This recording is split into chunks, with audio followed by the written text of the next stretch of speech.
Good morning, everyone. It's the end of the week at City Hall. As I do each weekend, I like to come to you and talk to you about some of the things that happened, and then obviously give you a heads up on some of the things that we expect to happen in the coming week. All of us have hopefully survived the winter weather event that happened over the last couple of days. But I have also to give you a caution. The weather is not supposed to get warmer anytime soon. As a matter of fact, tomorrow there is a call for snow showers. So while the sun is out right now and it looks as though it's going to be a beautiful day, it will be beautiful, but it's going to be very cold. And so all of those icy surfaces are going to continue to be icy. And as a matter of fact, in some spots, this sun will make them even icier.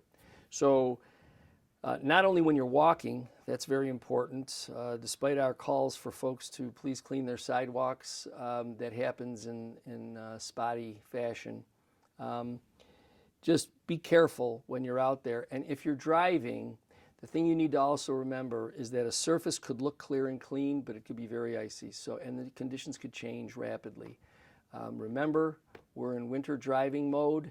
Everyone should just be a little more careful at intersections, a little more careful with traffic control devices.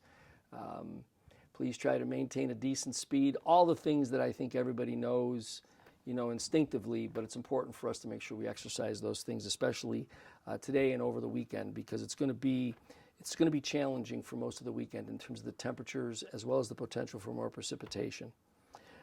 This coming week, I'm going to have the opportunity to be with the elementary students at Bleneva Bond Primary School to do some reading in connection with Black History Month.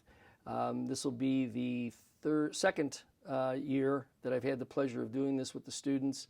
Now, it's always fun to be with them, hear their questions once we do the reading, so I'm looking forward to that. Again, that's going to be Monday morning with the elementary students at Bleneva Bond Primary School.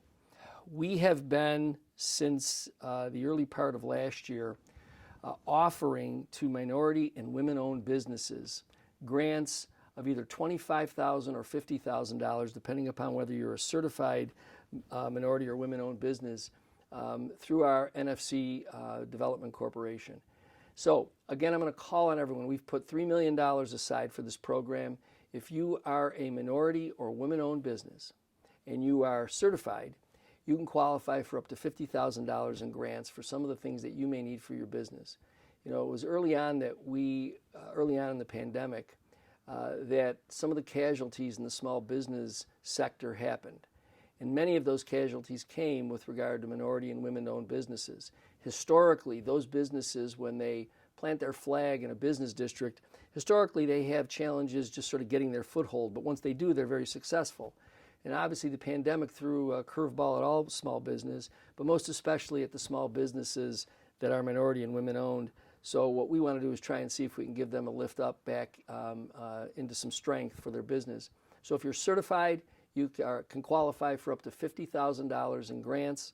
And if you're not certified, the sum is up to $25,000. So please take a look at our website. You'll find information on how to contact our offices for information on that.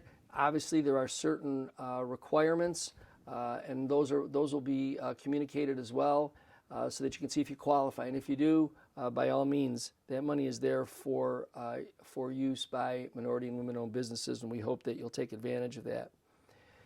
In addition, we've set aside $500,000 for security cameras for businesses in our community. We're working through right now some protocols to open that up to nonprofits. We're not there yet. We'll be making that announcement soon. But again, this is an opportunity for small businesses and soon, we hope, nonprofits to be able to get business security cameras on the outside of their buildings.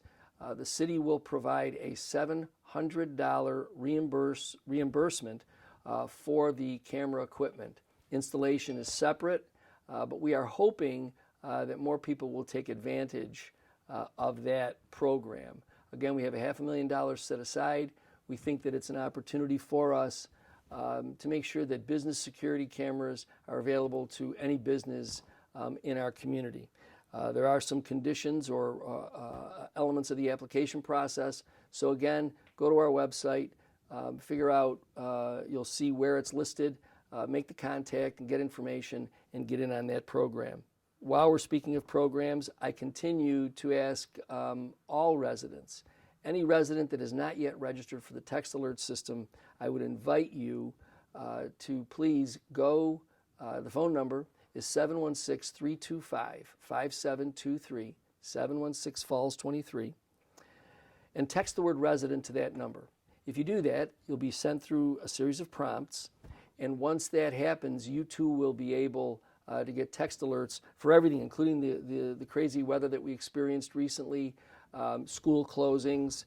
All of those things will be on the text alert system, and you can get that information directly to you if you join the system. It's an opt-in system. We won't be sending messages other than those that are here, and it isn't a system where we can communicate back and forth. We simply try to put out information, again, everything from weather advisories, road closures, school closures, and social events that are happening. To the extent that the city is aware of those things, we put those out as well. So please take advantage of the text alert program.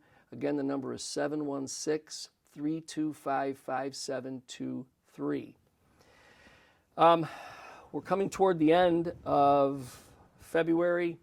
I think spring is about 3 weeks away. I know that seems crazy to talk about given the weather that we've had, but again, during these cold days, please make sure that you're checking on seniors in your family as well as in your neighborhood, making sure that everybody is warm and safe.